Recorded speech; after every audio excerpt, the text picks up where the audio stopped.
আচ্ছা, একটা কথা খুবই ক্লিয়ার, দেখেন শহীদ শরীফ ওসমান হাদি ভাইয়ের হত্যাকাণ্ড নিয়ে ইলেকশন পর আমরা যেটা দেখেছি, একটা নাটক শুরু হয়ে গেছে এবং আমাদের কাছে মনে হচ্ছে নতুন নতুন নাটক মঞ্চায়নে একটা অপচেষ্টা করা হচ্ছে।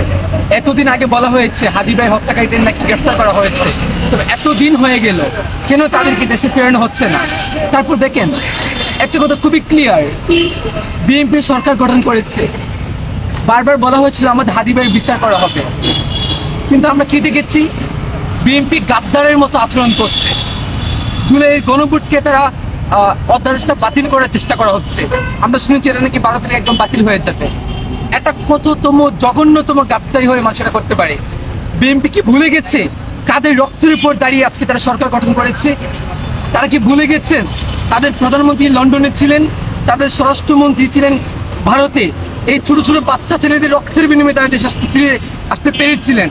এই গাদ্দারি দেশের জনগণ মেনে নিবে না এবং আমি বিশ্বাস করি, আমরা জনগণ বিশ্বাস করি, বাংলাদেশের জনগণ এই গাদ্দারদের এই গাদ্দারির পরিণাম অবশ্যই সময় মতো জবাব দিবে ইনশাআল্লাহ। Thank you.